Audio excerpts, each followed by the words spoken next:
नमस्कार सांग मैंने आपण मानु समस्त को मो स्टोरी चैनल स्वागत। चलतु कहानी शुणा मितर मितर पंचम भाग पूर्व भाग जदि शुणी ना जल्दी जल्दी शुणी नियंतु। कहानी शुणी सारी सब्सक्राइब करिया केबे भूलिबेनी सांग माने।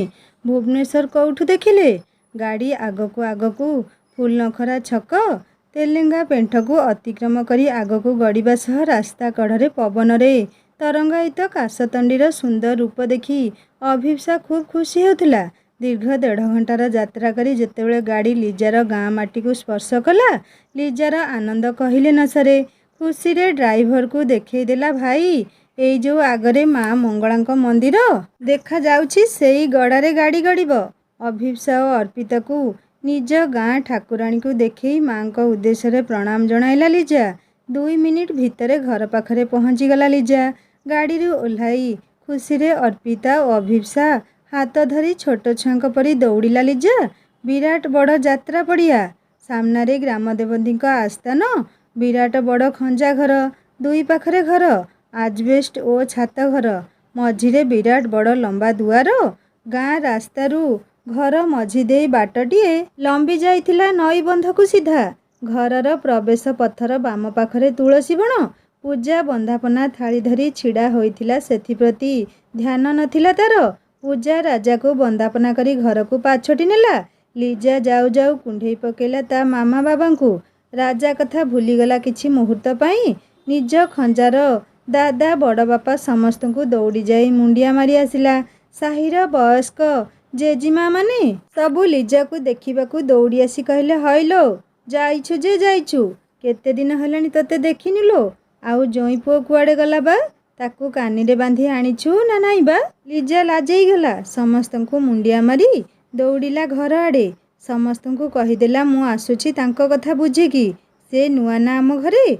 बुढ़ी माँ माने हसिले जोरे कहले हाँ हाँ जा लो घईता को कानी रे बांधी बुलु केईटा दिन रे टोकाटा किमिया करिछि जे टिके छाड़ी आसी पारुनु आलो शुणु बा एमिति उछन काहींकी हेउछु। लिजा हसी दे कहला एई गली आउ आसिली। दौड़ी आसी राजा पाखरे पहुँचला बेलू पूजा समस्त को चा जलखिया दे सारिथिला। लिजा पूजा को कहला पूजा अर्पिता और अभिप्सा को टिके दादा बड़ बापा घर बुलेई नई आड़े बुलेई आणे छुआ 2 जण नई देखिए बोली कहूले। पूजा अर्पिता और अभिप्सा को नहीं गला बुलेइबाकू। अभिप्सा को जीए देखुताए घड़िए अनेई रही जाउथिले। समस्ते पूजा को पचारुथिले पूजा ए झियो किए स्वर्गर अप्सरी परी होईची। अभिप्सा कान रे एकथा पड़िबारु लाजई गला अभिप्सा। अर्पिता किंतु अभिप्सा देहरे थू थू करी झाड़ी देला पुलाए कहला पूजा दीदी मो चांद को आज जर होई जिवो केते खुणी देउछंती समस्ते। लिजा राजार हाथ धरी नहीं गला निज बड़ बापा दादा को प्रणाम करबाकू। राजार जीवाकू जमारू इच्छा नथिले भी ससुर घरे निज सम्मान रखिबाकू छोट छुआ परी लिजा पछे पछे गला। पूजा नई बंध ऊपर को चढ़ी देखई दिला निज गाँ नई कुळु कुळु होई बही जाउथुला कुआखाई नई। अभिप्सा नई को एते पाखरे देखी खूब खुश हो गला। अर्पिता को टाणिला चाल तल को जिबा नई रे गोड़ बुड़ेइबा। अर्पिता कहला नाई नाई साप कुंभीर थिबे मु जिबि नहीं। अभिप्सा कहला चाले। पूजा अर्पिता को कहला किछि साप कुंभीर नाहंती चाल दुहे मु अछि साथी रे। अभिप्सार खुशी कहले न सरे। अर्पितार हाथ धरी टाणिला चांद चाल कूल को जिबा। दुहे पूजा सह नईर पथुरिया गड़ाणिया रास्तार धीरे धीरे ओह्लाई नई कूल को गले। मिहिर कुआड़े थिला पाए करी दौड़ी दौड़ी आसिला नई कूल को। पूजा कहला मिहि तू दीदी पाखरे बसी था मु नई आरपट को जाउछि एमान बाई भूई बरकड़ी पाचिला पाचिला देखी बाछि बाछि आनिबी। मिहिर कहला हाँ जा मु घर जाई लुण लंका नहीं आसे। अभिप्सा कहला अरे पूजा दीदी एते बड़ नई पार होई तुमे आरपट को केमिति जीव डर लागिब नहीं। पूजा कहला ना आम तुठर नई सिना गभीर एई से जो रेलवे ब्रिज देखुन सेठी नई समतल भूई आराम रे अंटाए पानी रे पसी मु जाई कोली आनी तुमे दुहे थाओ मु तुम पाई बाछि बाछि पाचिला कोली आनिबी। अभिप्सा और अर्पिता कोली खाइबा लोभरे पूजा को सिना मना करि पाले नहीं किंतु पूजा जीवा परे दुहे दुख प्रकाश कले। कुआखाई नई उपरे विराट बड़ रेलवे ब्रिज को एकलरे चाहिथिले दुहे। दुहे को एमिति चुपचाप देखी मिहिर कहला अभिप्सा दीदी अर्पिता दीदी मु तुमको मजा कथा कहबी ଦୁହେଁ ନଈର ପଥର ଉପରେ ଛିଡ଼ା ହୋଇ ପାଣିରେ ଧୀରେ ଧୀରେ ଗୋଟିଏ ପାଦରେ ପାଣିର ଆହୁଲା ମାରୁ ମାରୁ ଖୁସିରେ ବିଭୋର ହୋଇ ଯାଉ ଯାଉ କହିଲେ, ହଁ କହ। ମିହିର କହିଲା, ଅର୍ପିତା ଦି, ଆମ ସ୍କୁଲର ଦିଦି ପିଲାଙ୍କୁ ପଚାରିଲେ, ପିଲେ, ମୁଁ ଅତୀତ, ବର୍ତ୍ତମାନ ଓ ଭବିଷ୍ୟତ କାଳକୁ ନେଇ ଗୋଟିଏ ଗୋଟିଏ ଉଦାହରଣ ଦେଉଛି। ତାପରେ ତୁମେମାନେ ଅତୀତ, ବର୍ତ୍ତମାନ ଏବଂ ଭବିଷ୍ୟତ କାଳକୁ ନେଇ ଆଉ ଉଦାହରଣ ଦେବ। ଯଥା, ମୁଁ ସୁନ୍ଦର ଥିଲି, ସୁନ୍ଦର ଅଛି, ଆଉ ରହିବି। ରଘୁ, କହ ଏଥର। ରଘୁ ଛିଡ଼ା ହୋଇ କହିଲା, ଦିଦି, ଏହା ଆପଣଙ୍କର ଭୁଲ ଚିନ୍ତା ଥିଲା, ଅଛି ଆଉ ରହିବ। ଅଭିପ୍ସା ଖୁବ୍ ଜୋରରେ ହସିଲା ତାଳି ମାରି। ଅର୍ପିତା ବି ଖୁବ୍ ହସିଲା। ଦୁହେଁ କହିଲେ, ଆରେ ବାଃ, ବଢ଼ିଆ ତ, ଆହୁ କହ ତ। ମିହିର କହିଲା, ଦିଦି, ଜଣେ ଶିକ୍ଷକ ତାଙ୍କ ଛାତ୍ରକୁ ପଚାରିଲେ, ଆଚ୍ଛା ମଧୁ, କହିଲୁ, ଯଦି ଇଂଲିଶରେ ବୋଉକୁ ମମ୍ କୁହାଯାଏ, ତେବେ ବୋଉର ବଡ଼ ଭଉଣୀ ଆଉ ସାନ ଭଉଣୀକୁ ଇଂଲିଶରେ କ'ଣ କୁହାଯିବ? ମଧୁ ଚଟାପଟ ଉତ୍ତର ଦେଲା, ସାର୍, ଏଇଟା ତ ସହଜ। ମମ୍ର ବଡ଼ ଭଉଣୀକୁ ମ୍ୟାକ୍ସିମମ୍ ଓ ସାନ ଭଉଣୀକୁ ମିନିମମ୍ କୁହାଯିବ। ସାର୍ ବେହୋସ ହୋଇଗଲେ। ମିହିରର କଥା ଶୁଣି ଅର୍ପିତା ଓ ଅଭିପ୍ସା ପେଟ ଧରି ହସି ହସି ଗଡ଼ିଲେ। ମିହିର ହସିଲା ସେମାନଙ୍କ ସହ। ମିହିର ସେମାନଙ୍କୁ ଏତେ ହସିବା ଦେଖି କହିଲା, ଦିଦି, ତୁମେମାନେ ଥାଅ, ମୁଁ ଘରୁ ଲଙ୍କା ଲୁଣ ନେଇକି ଆସେ। ଅର୍ପିତା ହସି ହସି ନଈ କୂଳରେ ଦୁଇଟା ଯାକ ଗୋଡ଼ ବୁଡ଼ାଇ ପାଣି ଆଞ୍ଜୁଳାଏ ଛାଟିଦେଲା ଅଭିପ୍ସା ଉପରକୁ। ଅଭିପ୍ସା କହିଲା, ଚାନ୍ଦ, ପୂଜା ଦିଦି ଆସିବା ଯାଏଁ ଆସେ ବସି ଗପସପ ହେବା। ସ୍କୁଲରେ ସବୁବେଳେ ପାଠ ପାଠ ହେଇ ବିରକ୍ତ ଲାଗିଲାଣି। ଦୁହେଁ ଗଡ଼ାଣିଆ ପଥର ବନ୍ଧ ପାଖକୁ ଯାଇ ଧୂଳି ଟିକେ ଝାଡ଼ିଦେଲେ ହାତରେ। ଦୁହେଁ ବସିଗଲେ ପଥର ଉପରେ। ଅଭିପ୍ସା କହିଲା, ସତରେ ଲୋ ଚାନ୍ଦ, ଚାହୁଁ ଚାହୁଁ ମାଟ୍ରିକଟା ସରିଯିବ, ଆଉ ମୁଁ ତୋଠାରୁ ବହୁ ଦୂରକୁ ଚାଲିଯିବି ଭାବିଲେ ଭାରି କଷ୍ଟ ଲାଗୁଛି। ଇଚ୍ଛା ହେଉନି ତତେ ଛାଡ଼ି କୁଆଡ଼େ ଯିବାକୁ। କେମିତି ରହିବି ମୁଁ ତୋ ବିନା? ଅର୍ପିତା ପଚାରିଲା, ଚାନ୍ଦ, ତୁ କୁଆଡ଼େ ଯିବୁ କି? ଅଭିପ୍ସା ଉତ୍ତର ଦେଲା, ମାଟ୍ରିକ ପରେ ମୁଁ ଦିଲ୍ଲୀ ପଳେଇବି ପଢ଼ିବାକୁ। ହୁଏତ ମାମୁଁ ଘରେ ରହି ପଢ଼ିବି, ନଚେତ୍ ହଷ୍ଟେଲରେ। ମୋ ବାବାଙ୍କର ଇଚ୍ଛା ଥିଲା ମୋତେ ଦିଲ୍ଲୀର ଭଲ କଲେଜରେ ପଢ଼େଇବାକୁ। ଅର୍ପିତା ଟିକେ ମନ ଦୁଃଖ କରି କହିଲା, ଓ ଏମିତି କଥା। ମୋର ବି ତୋ କଥା ବହୁତ ମନେ ପଡ଼ିବ, କିନ୍ତୁ କ'ଣ କରିହେବ? ହଉ, ତୁ ଯୁଆଡ଼େ ବି ଯା, ନୂଆ ସାଙ୍ଗ ପାଇ ମୋତେ ଭୁଲି ଯିବୁନି ତ? ତୋ ବିନା ଦିନଟିଏ କାଟିବା ଭାରି କଷ୍ଟ ଲୋ। କେମିତି ତୋଠୁ ଦୂରେଇ ରହିବି ଭାବିଲେ ଲୋମ ଟାଙ୍କୁରି ଉଠୁଛି। ଅଭିପ୍ସା ଅର୍ପିତାକୁ କୁଣ୍ଢେଇ ପକାଇ କହିଲା, ନା ଲୋ, ମୋ ଜୀବନରେ ତୁ ମୋର ପ୍ରଥମ ଘନିଷ୍ଠ ସାଙ୍ଗ ହେଇଛୁ, ଆଉ ଜୀବନର ଶେଷ ଯାଏଁ ମୋ ହୃଦୟରେ ଥିବୁ। ତୋ ସ୍ଥାନ କେହି ବି ନେଇପାରିବେ ନାହିଁ ଲୋ। ମୁଁ ଦିଲ୍ଲୀରେ ରୁହେ କି ଫରେନ୍ରେ, ତୁ ମୋ ସହ ସବୁବେଳେ ମୋ ହୃଦୟରେ ଥିବୁ।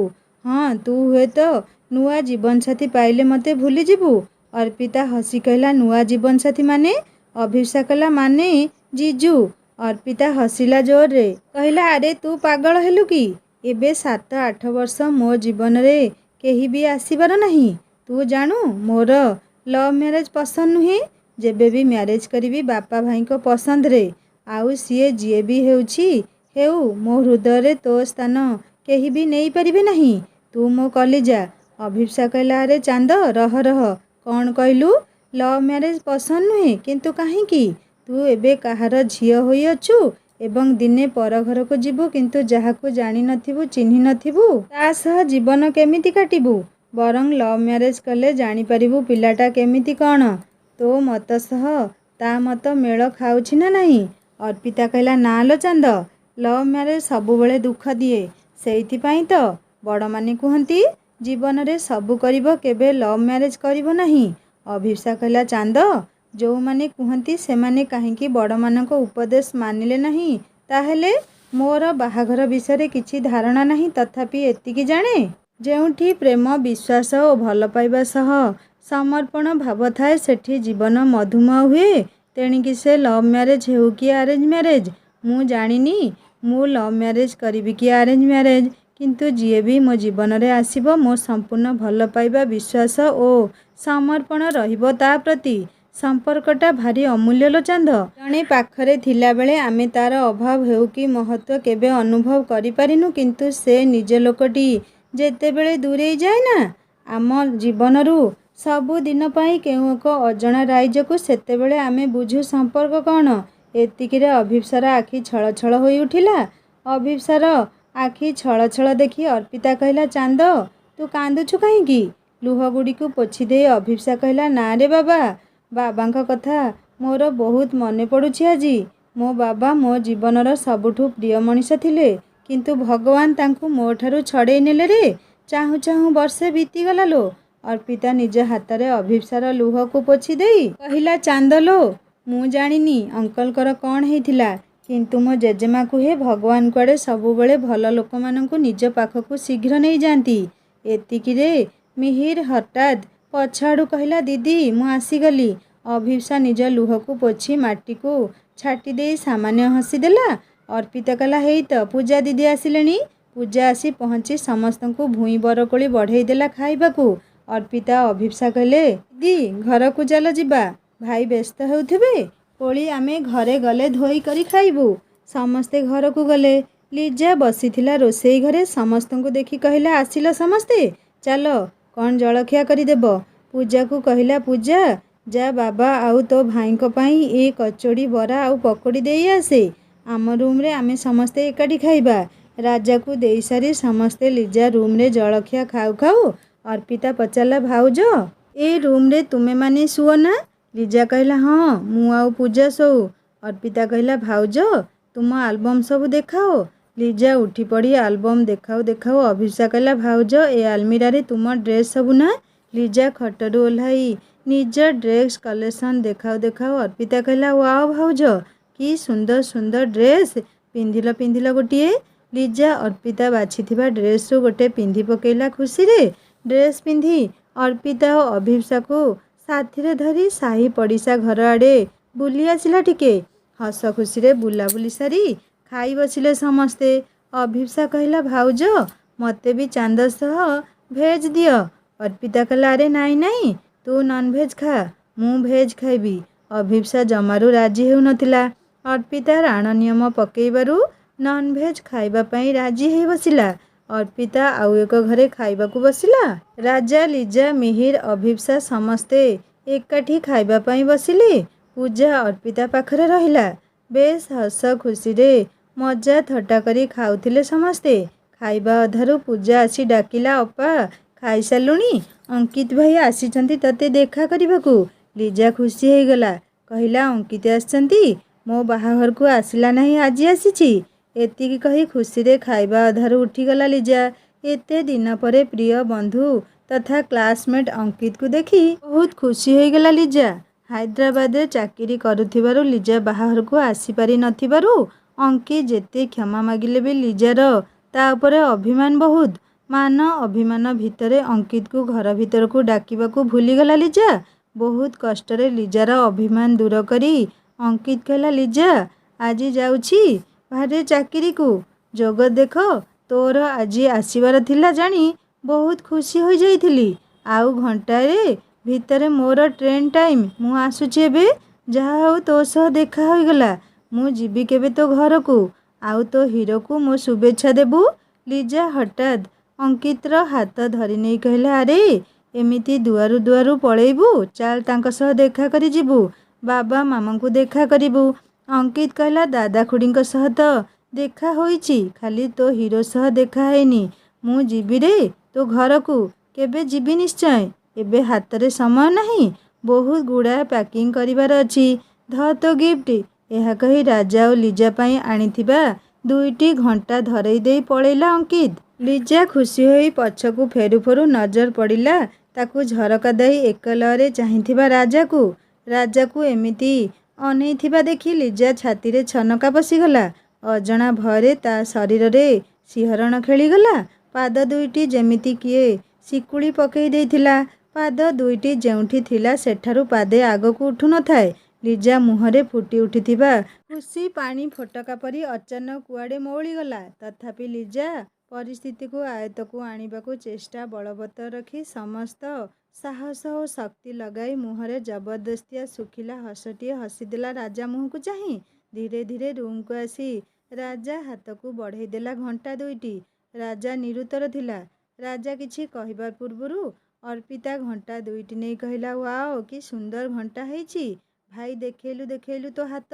ଏହା କହି ରାଜା ହାତରେ ଘଣ୍ଟାଟି ପିନ୍ଧେଇ ଦେଇ ଅର୍ପିତା କହିଲା, ଇସ୍ ତୋ ହାତକୁ ବେଶ୍ ମାନୁଛି ଘଣ୍ଟାଟି। ଭାଉଜ ସେ କ'ଣ ତୁମ ସାଙ୍ଗ? ଲିଜା ଦବିଲା ଦବିଲା ଭୟାତୁର ସ୍ୱରରେ ଉତ୍ତର ଦେଲା, ହଁ ମୋ କ୍ଲାସମେଟ୍ ଆଉ ସାହିର ବଡ଼ ବାପାଙ୍କ ପୁଅ ହେବ। ଅର୍ପିତା ରାଜାକୁ ଚାହିଁ କହିଲା, ଭାଇ ଘଣ୍ଟାଟି ବଢ଼ିଆ ହେଇନି? ଭାଉଜଙ୍କ ଘଣ୍ଟା ବି ବହୁ ସୁନ୍ଦର ଦିଶୁଛି।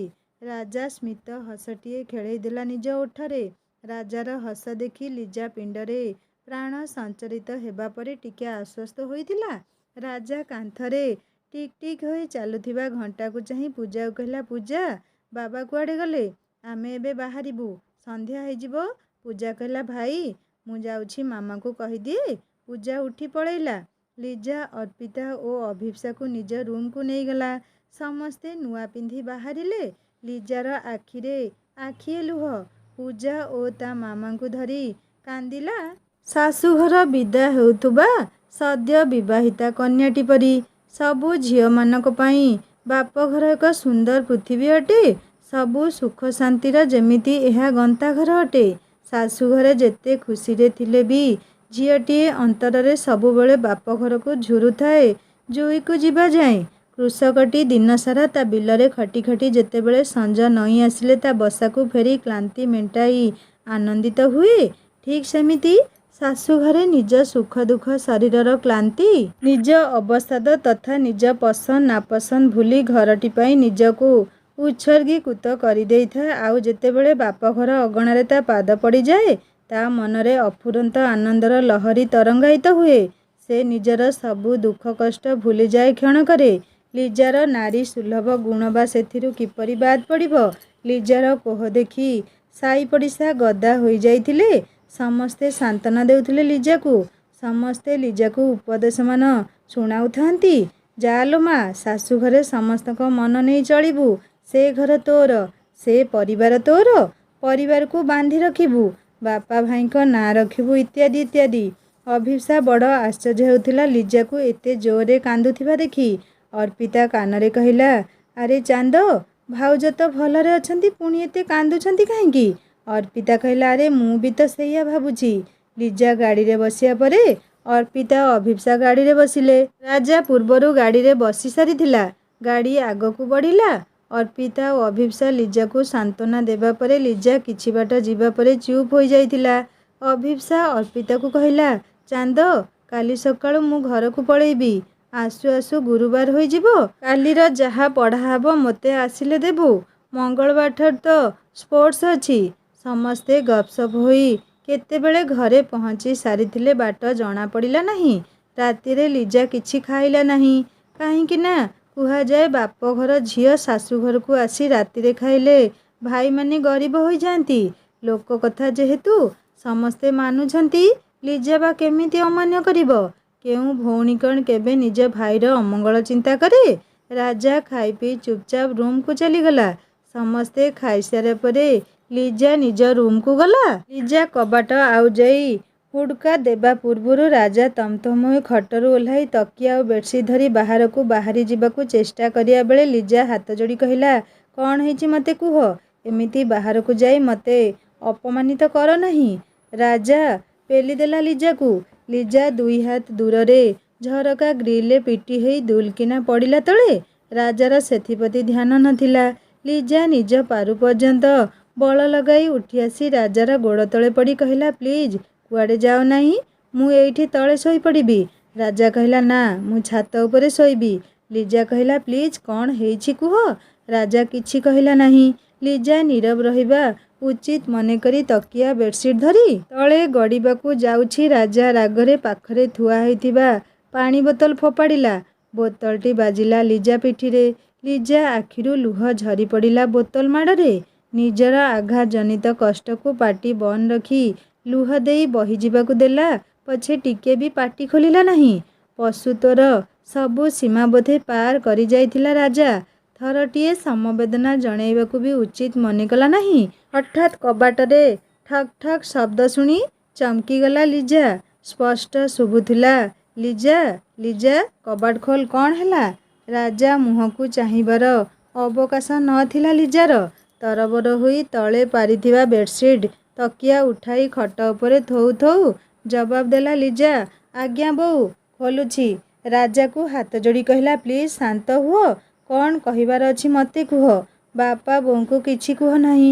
ଲୁଗାର ପଣତରେ ଆଖିର ଲୁହକୁ ପୋଛି ନିଜ ମୁହଁକୁ ମିରରରେ ଦେଖି ଆଗକୁ ବଢ଼ିଲା ଲିଜା। କବାଟ ଖୋଲିଲା ଛିଡ଼ା ହୋଇଥିଲେ ଉଭୟ ଶାଶୁ ଶ୍ୱଶୁର। ମିନୁ ପଚାରିଲେ, ଲିଜା କ'ଣ ପଡ଼ିଲା ଏତେ ଜୋରରେ? ଲିଜା ନମ୍ର ଭାବରେ କିଛି ନ ଘଟିଲା ପରି କହିଲା, ନା କିଛି ନୁହେଁ ବୋଉ, ପାଣି ବୋତଲ ମୋ ହାତରୁ ଖସି ପଡ଼ିଲା। ମିନୁ ସନ୍ଦେହଭରା ଦୃଷ୍ଟିରେ ଝୁଙ୍କି ପଡ଼ି ପାରିପାର୍ଶ୍ୱିକ ଅବସ୍ଥାକୁ ଆକଳନ କରିବାକୁ ଚେଷ୍ଟା କରିଲେ। ରାଜା ଶୋଇଥିଲା ଖଟ ଉପରେ ବେଡସିଟ୍ ଘୋଡ଼େଇ ହୋଇ, ଯେମିତି କିଛି ଘଟଣା ଘଟି ନାହିଁ। ସୁବାସ ବିରକ୍ତ ହୋଇ କହିଲେ, ଚାଲ, ଅଯଥାରେ ଛୁଆ ଦୁହିଁଙ୍କୁ ରାତି ଅଧରେ କବାଟ ବାଡ଼େଇ ହଇରାଣ କରୁଛ। କିଛି ତ ଅସୁବିଧା ହେଇନି, ଅଯଥାରେ ତୁମେ ଇଆଡ଼ୁ ସିଆଡ଼ୁ ଭାବି ଯାଉଛ। ହଉ ମା, ବାଧା ଲାଗୁଥିବ, ଯା ଶୋଇପଡ଼। ମିନୁ କିନ୍ତୁ ଆଖି ବୁଲାଇ କିଛି ଯେମିତି ଖୋଜିବାରେ ବ୍ୟସ୍ତ ଥିଲେ। ସୁବାସ ମିନୁ ହାତ ଧରି ନେଇଗଲେ, କହିଲେ, ଚାଲ ଏଥର। ଲିଜା କବାଟ ବନ୍ଦ କଲା। ସେମାନେ ଯିବା ପରେ ଖଟ ଉପରୁ ବେଡସିଟ୍ ତକିଆ ଆଣି ତଳେ ଶୋଇବାର ଚେଷ୍ଟା କରୁ କରୁ ରାଜା ଉଠିପଡ଼ି କହିଲା, କ'ଣ ଘରକୁ ଯାଇଥିଲ ଡ୍ରେସ୍ ପିନ୍ଧି ଟୋକାମାନଙ୍କ ସହ ହେଁ ହେଁ ଫେଁ ଫେଁ ହେବାକୁ? ଆଉ ମୋ ଆଗରେ ଗୋଟା ତୁଳସୀ, ଗୋଟା ପଣେ ସତୀ ସାବିତ୍ରୀ। ଲିଜାକୁ ଶବ୍ଦଗୁଡ଼ିକ ଅସହ୍ୟ ହେବାରୁ ହଠାତ୍ ଚିହିଁକି ଯାଇ କହିଲା, କ'ଣ ଏସବୁ କହୁଛ ତୁମେ? ତୁମ ମୁଣ୍ଡ ଠିକ୍ ଅଛି ତ? ରାଜା ଉତ୍ତର ଦେଲା, ହଁ ଠିକ୍ ଅଛି। ଆଗରୁ ତ ଭାବିଥିଲି, ଆଜି କିନ୍ତୁ ତା ପ୍ରମାଣ ପାଇଗଲି। ଆଉ ମୋତେ ବୁଝେଇବା ଦରକାର ନାହିଁ, ସବୁ ବୁଝେ। ମୁଁ ତୁମମାନଙ୍କ ପରି ଝିଅଙ୍କ ପ୍ରିୟ ଚରିତ୍ର। ଲିଜାର ସମଗ୍ର ଶରୀର ଥରୁଥିଲା ରାଗରେ। ନିଜକୁ ଧିକ୍କାର କରୁଥିଲା ତା ଆତ୍ମା ଏଭଳି ପୁରୁଷର ପତ୍ନୀ ହେଇଥିବାରୁ। 7 ଦୀପ 8 କଳସକୁ ସାକ୍ଷୀ ରଖି ଏମିତି ଏକ ଜୀବନସାଥୀ ପାଇଥିବାରୁ ଘୃଣାରେ ଜର୍ଜରିତ ହେଉଥିଲା ଲିଜା। ଏମିତି ଦୁଃଖ ନା ସେ ହଜମ କରିପାରୁଥିଲା, ନା ଉତ୍ତର ଦେଇପାରୁଥିଲା। ସନ୍ଦେହ ଏକ ବିଷାକ୍ତ ବୃକ୍ଷ। ସେଇ ବିଷ ବୃକ୍ଷର ଚେରଗୁଡ଼ିକ ଶକ୍ତ ହୋଇ ନିଜ କାୟା ବିସ୍ତାର କରି ଚାଲିଥିଲା ଲିଜା ଜୀବନରେ। ସ୍ୱାମୀ ଯଦି 7 ଶତ୍ରୁ ହୁଏ କହିବ କାହାକୁ? ଲିଜା କହିଲା, କ'ଣ କହିବାକୁ ଚାହୁଁଛ ତୁମେ? ରାଜା ରାଗ ତମତମ ହୋଇ କହିଲା, ସେଇଆ କହୁଛି ଯାହା ତୁ ବୁଝି ଅବୁଝା ହେଉଛୁ। କିଛି ଜାଣିପାରୁନୁ ନା ନ ଜାଣିବାର ଅଭିନୟ କରୁଛୁ। ଏହା କହି ରାଜା ହାତରେ ଧରିଥିବା ତକିଆଟିକୁ ଲିଜା ଉପରକୁ ଫୋପାଡ଼ି ଦେଲା। ଲିଜା ଚାହୁଁନଥିଲା ଅଯଥାରେ ଝଗଡ଼ା ହେଉ। ରାତି ଅଧରେ ନବବିବାହିତ ଦମ୍ପତି ଝଗଡ଼ା କଲେ ସାହି ପଡ଼ିଶା କ'ଣ କହିବେ? ଲିଜା ଟିକେ ନରମି ଯାଇ କହିଲା, ଯାହା କହିବାର ଅଛି କ୍ଲିଅର କୁହ। ରାଜା କହିଲା, କ'ଣ କହିବା ପାଇଁ ବାକି ଅଛି ଯେ? ଲିଜା କହିଲା, ଦେଖ, ତୁମେ କିଛି ନ ଜାଣି ନ ଶୁଣି ଅଯଥାରେ ଆଜିଯାଏ ମୋତେ ସନ୍ଦେହ କରୁଛ। ଆଚ୍ଛା ମୋତେ କୁହ, ମୋର ଭୁଲ କ'ଣ? ରାଜା କହିଲା, ସେ ଟୋକା ସହ ବେଶ୍ ହସ ଖୁସି ହୋଇ ଆସିବା ପରେ ପଚାରୁଛୁ ଭୁଲ କ'ଣ? ଘରକୁ ଯାଇଥିଲୁ କ'ଣ ଡ୍ରେସ୍ ପିନ୍ଧି ଦେଖେଇ ହେବାକୁ? ଲିଜା କହିଲା, ଡ୍ରେସ୍ଟା ଏମିତି ଖୁସିରେ ପିନ୍ଧିଦେଲି, ଏଥିରେ ଏତେ କ'ଣ ଖରାପ ଅଛି? ଆଉ ତୁମେ ଯାହା କଥା କହୁଛ, ସେ ମୋ କ୍ଲାସମେଟ୍, ହାଇଦ୍ରାବାଦରେ ରହି ଚାକିରି କରୁଛି, ତେଣୁ ମୋ ବାହାଘରେ ଆସିପାରିନଥିଲା। ମୁଁ ଯିବା ଖବର ପାଇ ଆସିଥିଲା ଦେଖା କରିବାକୁ। ରାଜା କହିଲା, ସେ ଯଦି ତୋ ସାଙ୍ଗ, ତେବେ ମୋତେ ଆସି ଦେଖା କରିବାରେ ତାର ଅସୁବିଧା କେଉଁଠି ଥିଲା? ଆଉ ତୋର ବି ଏମିତି କି ପ୍ରେମ ଉଛୁଳି ପଡ଼ିଲା ଯେ ମୋ ଆଖି ସାମ୍ନାରେ ତା ହାତ ଧରି ଗପୁଥିଲୁ? ତୁ ଗୋଟିଏ ବିବାହିତା ନାରୀ ହୋଇ ନିଜ ମର୍ଯ୍ୟାଦା ଭୁଲିଗଲୁ। ଲିଜା କହିଲା, ବାସ୍, ବହୁତ ହୋଇଗଲା। ଆରେ ପଥର ଦେହରେ ମୁଣ୍ଡ ପିଟି ଲାଭ ନାହିଁ। ତୁମ ମନରେ ମୋ ପ୍ରତି ସନ୍ଦେହ ଓ ଅବିଶ୍ୱାସର ମାତ୍ରା ଏତେ ବଢ଼ିଯାଇଛି ଯେ ମୁଁ ଯେତେ ସତ କହିଲେ ବି ତୁମକୁ ସବୁ ମିଛ ଲାଗିବ। ଆଉ ମୁଁ ମିଛର କୁହୁଡ଼ିରେ ପହଁରୁଥିବା ଅମଣିଷକୁ କିଛି ସଫେଇ ଦେଇପାରିବି ନାହିଁ। ତେଣିକି ତୁମ ଇଚ୍ଛା। ସବୁ କିଛି ସୀମା ଟପିବା ପରେ ମଣିଷର ଧୈର୍ଯ୍ୟର ବନ୍ଧ ଭାଙ୍ଗି ଚୁରମାର ହୋଇଗଲେ ଆଉ କିଛି ନଥାଏ କହିବା ଶୁଣିବା ପାଇଁ। ରାଜା କହିଲା, ଯିଏ ଉତ୍ତର ଦେଇ ନ ପାରେ ସେ ଏମିତି ଇଆଡ଼ୁ ସିଆଡ଼ୁ ବାହାନା କରେ। ମୋର ଉତ୍ତର ଦରକାର। କୁହ, ସେ ପିଲା ଯଦି ତୁମ ସାଙ୍ଗ, ସେ ମୋତେ କାହିଁକି ଦେଖା ନ କରି ପଳେଇଲା? ତୁମ ପାଇଁ ସେ ପିଲା ଏତେ ବଡ଼ ହୋଇଗଲା ଯେ ତୁମ ସ୍ୱାମୀର ଉପସ୍ଥିତି ବି ତୁମକୁ ଜଣା ପଡ଼ିଲା ନାହିଁ। ଓ, ମୋ ଠାରୁ ପାଠୁଆ ସ୍ତ୍ରୀ ପରା, ସ୍ୱାମୀକୁ କାହିଁକି ଖାତିର କରିବ? ଲିଜା କାନ୍ଦି ପକେଇଲା। କହିଲା, ପ୍ଲିଜ୍ ମୋତେ ଏମିତି କୁହ ନାହିଁ। ତୁମେ ମୋ ବିଷୟରେ ଯାହା ଭାବୁଛ ମୁଁ ସେମିତି ନୁହେଁ। କେମିତି ବୁଝେଇବି ତୁମକୁ? ମୋ ଜୀବନରେ ତୁମେ ହିଁ ପ୍ରଥମ ପୁରୁଷ। ତୁମକୁ ସବୁ କିଛିର ଉତ୍ତର ଦେବା ପୂର୍ବରୁ ଗୋଟେ କଥା ପଚାରୁଛି। ଥରେ ଚିନ୍ତା କଲ, ମୋ ଜୀବନରେ ଯଦି କେହି ଥାଆନ୍ତା, ତେବେ କ'ଣ ମୋ ପରି ସ୍ୱାବଲମ୍ବୀ ଝିଅ ତାକୁ ବିବାହ କରିନଥାନ୍ତା? ଆଉ ରହିଲା ତୁମ ପ୍ରଶ୍ନ। ଶୁଣ, ଅଙ୍କିତ ତୁମକୁ ଦେଖା ନ କରି ପାରିବାର କାରଣ ତାର ଟ୍ରେନ୍ ଟାଇମ୍ ହୋଇଯାଇଥିଲା। तार बहुत गुड़ाए पैकिंग थिला तेणु से मते कथा देला जे केबे आम एठाकू आसी तुम सह साक्षात करिबो। से केवल मते गिफ्ट देबाकू आसीथिला। राजा सबू शुणी न शुणला परी कहिला, थाउ मते एते सबू क्लारिफिकेशन दरकार नहीं। आम दुहींक मत अलगा और रास्ता भी अलगा, तेणु भल हेबो आमे दुहें एबेठू अलगा होई जिबा। लीजा कांदी कांदी कहला, तुमे कौन भाबुच बाहाघरटा खेल घर? जेतेबेले इच्छा बाहा होई जिबो आउ जेतेबेले इच्छा अलगा होई जिबो। केबे भाबिछ मोर कौन हेबो, मो परिवार कौन हेबो? गाँ गाउली कथा, लोक बार कथा कहिबे जे मुंड टेकी बाट चलेई देबे नहीं। शुण मु बोहू हेई आसीछि, आउ ए घरर एरुंडी डेई सेई दिन मु जिबि जेउ दिन कोकेईरे मो शब जीव। राजा किंतु प्रति उत्तर न देई चुपचाप बेडसीट घोड़े होई शोइबार बाहाना करिला। लीजा निराश होई निजकू निजे कहिला, पत्थर मुंड पिटी लाभ नहीं। मु एमिति जीवन बंचिबाकू चाहे नहीं जेउठी बारंबार मो चरित्र उपरे आँच आसुथिबो। मोर भी आत्मसम्मान अछि। मो बापा भाईंक सम्मान पाई मु सिना ए घर एरुंडी डेई जाई परिबिनी, किंतु लीजा आखिलुह पोछि ड्रेसिंग टेबुल उपरे बसी आईना रे निज मुह को चाही किछि भाबी ड्रेसिंग टेबुल उपरे थिबा ग्लास रे बोतल थिबा अल्प पानी को ओजाड़ी सिंदूर डब्बा को खोली भूसकी ओजाड़ी देला पानी ग्लास रे। बीसी आंगुली रे गोलाई पकाई ढक ढक करी पी देला सबु सिंदूर मिशा पानी। राजा लीजा को चुपचाप रहिबा देखी हठात बेडसीट रु मुंड काढ़ी गमनी राजा भली मूर्ख अविश्वासी और संदेही स्वामी पाई लीजार जीवन तो नष्ट हो गला। आगकू लीजार कौन अवस्था हेबो ताहा जानिबा एही कहानीर षष्ठ भागरे। कहानी केमिति लागुछि मते निश्चय कमेंट करी जणेबे। आगकू कहानी बहुत इंटरेस्टिंग हबो। जदि सब्सक्राइब करनांती सब्सक्राइब करी बेल आइकन दबाई दियंतु। हिंदी स्टोरी चैनल को विजिट करंतु। सब्सक्राइब करिया केबे भूलेनी। सुंदर सुंदर हिंदी स्टोरी सुनंतु। रहुछि नमस्कार, जय जगन्नाथ।